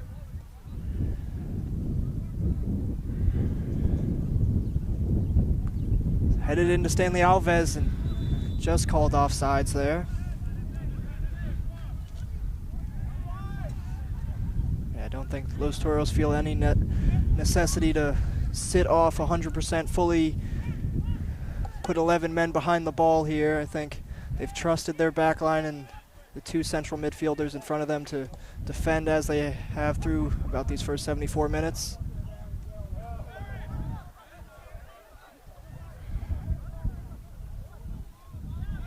Back to Rady.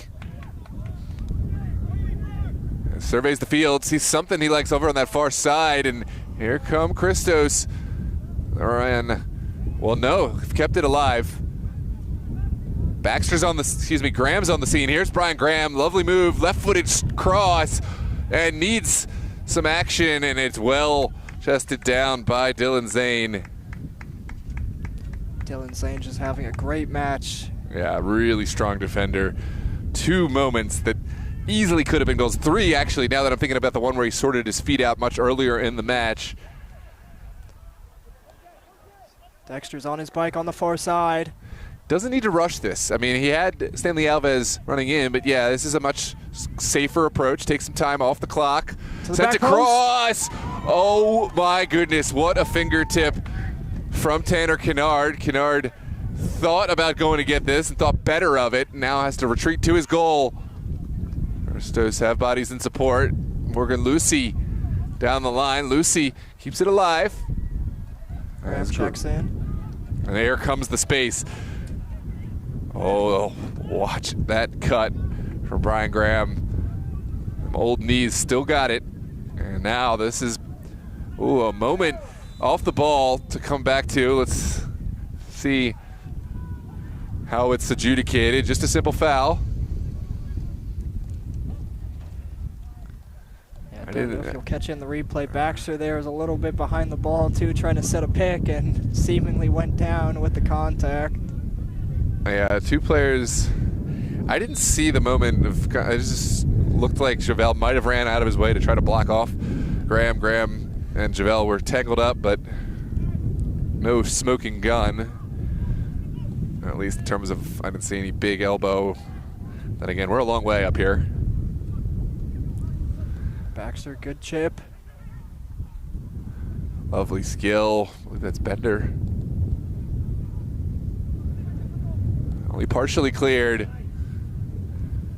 Still at the feet of Christos. Rainey sends it in early. Rainey, second bite at the apple. He'll keep it on the ground, but Los Toros have bodies in the mix, and now the counterattack is on.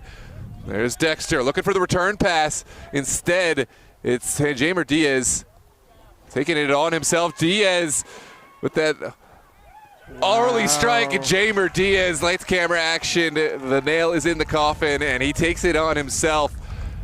3-0 here in the 79th minute.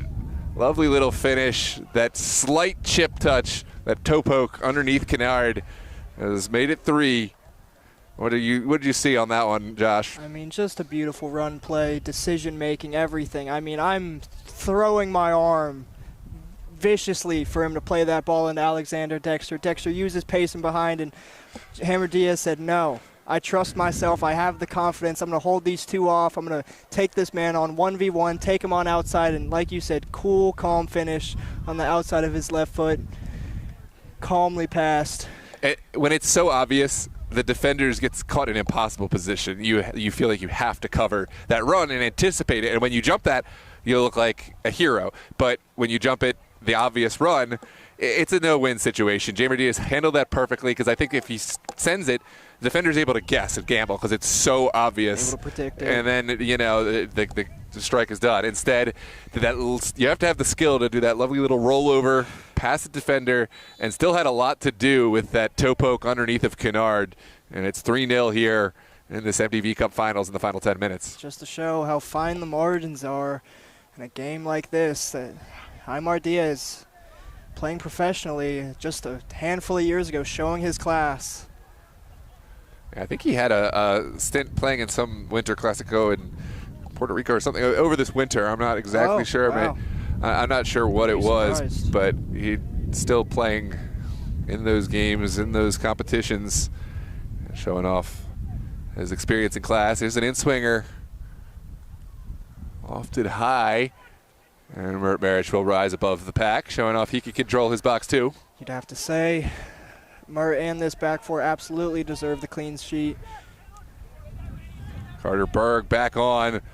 Maybe would have liked to make the decision a little earlier, but even still, he's killed some time off the clock. So even when they don't score, it's still just as good as long as possession is maintained. Like we said earlier, this will be the second trophy of this 2026 season for Los Toros. Yeah, this will be trophy number 2, big trophy number 2. It's a good way to start, you know, the first couple months of 2026 for this side. Oh, what a flick on. Alves sends it in through the wickets. Excuse me, that is Alexander Dexter on a brace. And that's tough. Kennard, it's a 1v1, so you're not expected to save it, but he's had such a good day. 2 goals underneath of him. It's really tough, really unlucky. I think a micro inch either way, and he's making that save. But credit to Dexter, finding the composure to put that low, put that right through the wickets with no margin for error. It's 4-0 here in the 82nd minute. Los Toros, this is their day. They've been completely dominant. Christos, back to the drawing board. I think this is a team that's changing in terms of veterans to the younger players. It's kind of a transitional time. It's a tough time, but they'll learn from this, and I think this is a side with a lot of history, a lot of future as well, but it's all Los Toros today. Yeah, playing a Los Toros side on the rise right now, only getting better in the last handful of years, only adding more and more talent, the existing talent only getting better and getting more and more continuity out of this side. You know, Coach Dave Masterin's done an incredible job building this program, and as you can see, coming into their second trophy in this early 2026 season. Yeah, absolutely. Still some time left. Game not fully in the books of yet. We'll see how Christos attack this one. Gotta love the intensity still high. Lucy sends it forward. Absolutely do have to give credit to Christos, being 2-0 down for the majority of this match, and they have not given 1 inch. It's Morera here. Early ball into Graham. Well, that's a tricky one. Graham showing off the physicality. It's given as a foul. Graham not thrilled with that one, and it looks like he's going to pick up a card for dissent. That is tough call. Let's take a look back.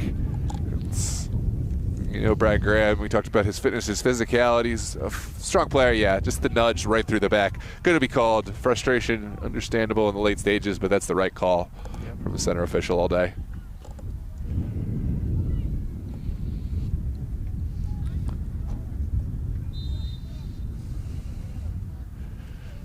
Anyways, Mert Maric will, in all likelihood, just send this one forward. No reason to take chances. Just get a little bit of breathing room. Sent in the direction of Kevin Cruz. Cruz takes it forward well. Here's Berg. Overlapping run for Kevin Cruz. Sometimes defender, sometimes Puskas goal-scoring contender. Sends it forward. Tanner Kennard is there. Yeah, my first introduction to Kevin Cruz was, I believe, the APL, where he would play striker for them. And he was the leading goal scorer during the regular season with about, I think he had 6 or 7 and just as many matches. And now to learn just about 2 years on that he exclusively plays right back and center back, it's incredible the amount of goals I've seen him score. There was one specific incredible overhead bicycle kick from one of the first Super Soccer League matches that Los Toros ever played in against Alexandria United that I was thinking of. I remember, but I digress. He's a player who can do both. And now Christos will have an attack on the far side. It's sent back for Aaron.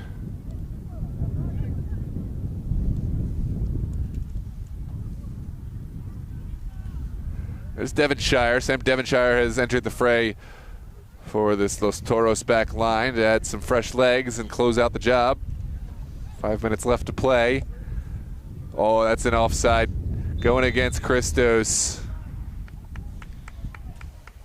Narrow margins, but it did look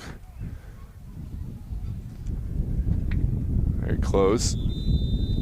That's so close. Maybe the slightest half-foot forward, but our linesmen have been right on the line all day. I'm going to definitely defer to their judgment versus what we can see up here. Somebody was given a yellow card there. I at first thought it was Mert for maybe an 8-second violation, but it doesn't seem to be Mert Saili in goal there. So. Well, he was a set piece, so it couldn't have been the. Good point. Yeah, from hands. Here's Carter Berg, well held by Tanner Kennard. Had to hold that one with Alves bearing down. Yeah, Kennard's going to feel a bit disappointed given the scoreline and how good of a match he's had, but looking back on the film and the video, hard to say any of these are really on Mr. Kennard in goal there. That's an easy foul. Oh, there's a punch. And it's an absolute red card. There's really no place for that in this game. I don't know what the argument could possibly be on this. I'd love to hear it, honestly. Yeah, I don't. We'll take a look at this replay, but Edison Moreira, his day is done. Christos, in all likelihood, their day is done. I think as the main official, you've got to do everything to get him off of the pitch, given what we've gave that red card for. You don't want to start a fight here as this match closes up. Yeah. Christos down to 10 men. It's all nothing but a formality at this point with the match. 4-goal deficit, 3.5 minutes left to play.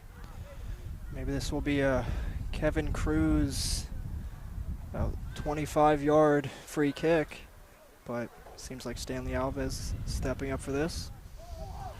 Yeah, Alves took the punch. I guess he's entitled to have a go. He's got the bit of a Ronaldo stand-up now. He's calming up now, but had quite the stance. Get the shoulders going. Oh yeah, there it is. Stanley Alves, can he make it 5? It looks like Danny Baxter will make way here in the late stages. Bit of chirping as they cross that Los Toros bench.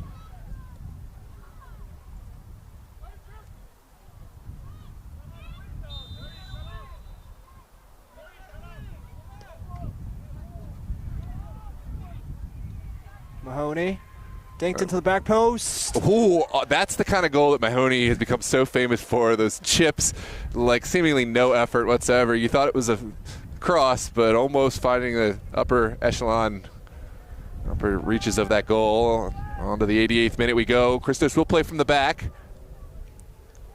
And one of the more accurate long ball chippers I've ever seen, Aiden Mahoney. He'll be about 30 yards out and get it right on target. I'll speak from experience. I've had some moments in practice where, I come for a ball, try to play out, and you just look and you just see it sailing, and you think, there's no way from that angle. There's just no way. And then you're picking it out from the back of your net.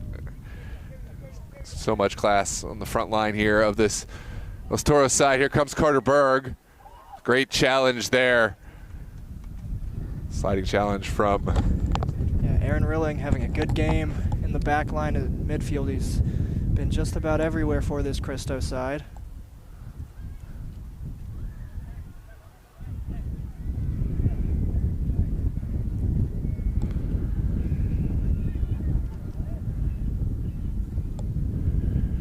Here comes throw as Kevin Cruz sending it into the corner for De Grandes. De Grandes didn't really get all of that one, but the clearance not as forceful either. Strike taken, easily claimed by Kennard. And that was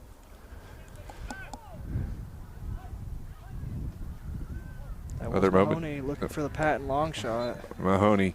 And here's another chippy little foul going against Los Toros this time. Dragicic, oh wait, and keep it on the ground. 90th minute here. MDV Cup Finals. Los Toros well on their way to the first ever MDV Cup Championship trophy. Christos, this will be their third time. Ooh, hold that thought.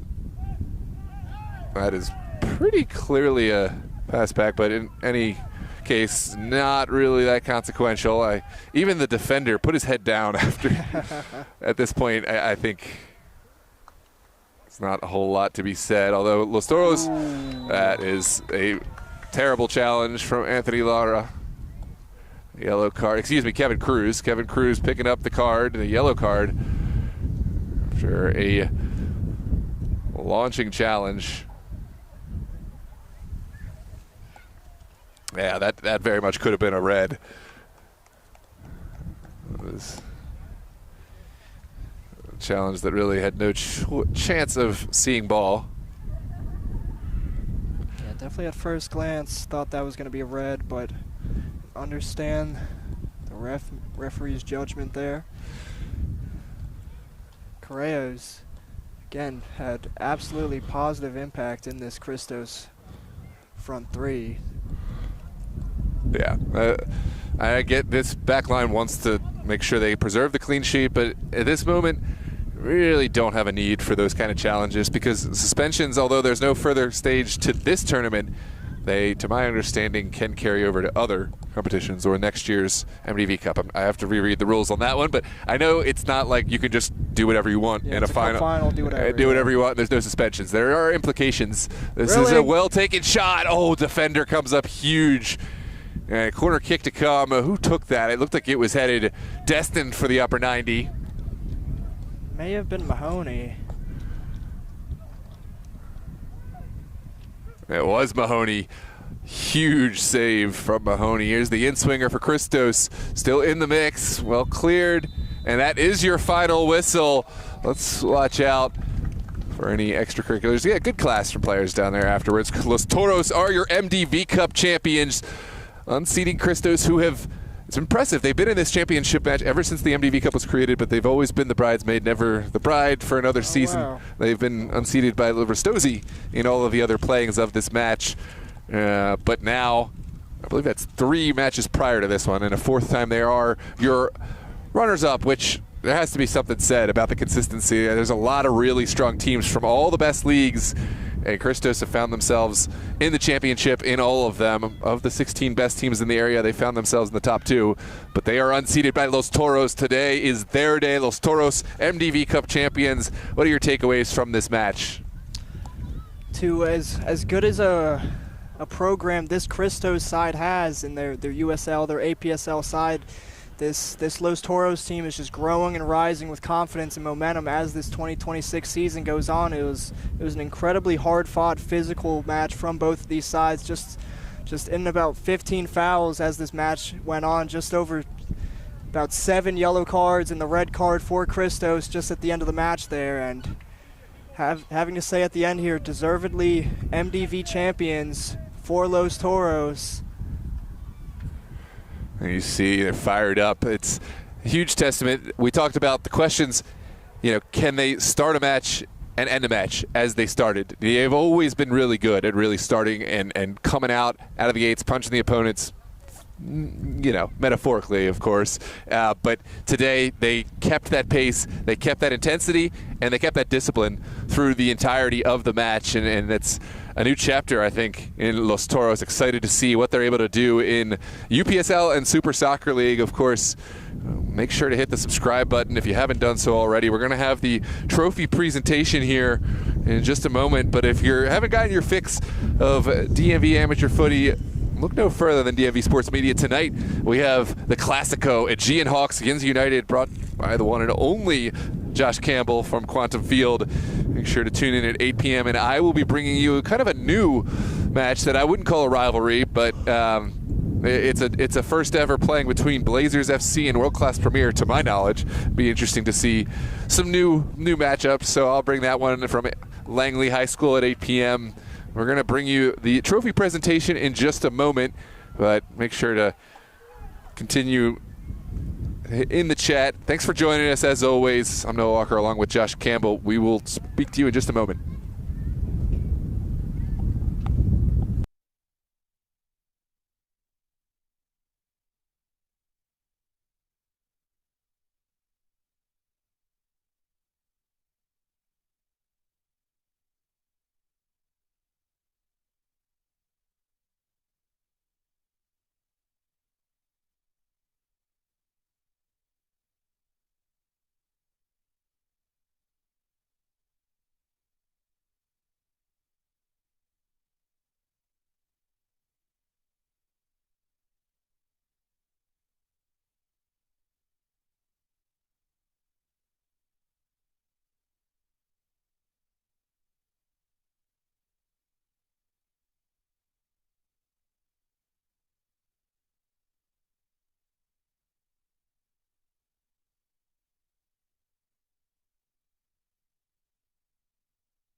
This is Noah Walker signing off from DMV Sports Media. Congratulations to Los Toros, your MDV Cup champions, Christos runners-up. 2 matches at 8 p.m. in the SSL APL Spring Conference.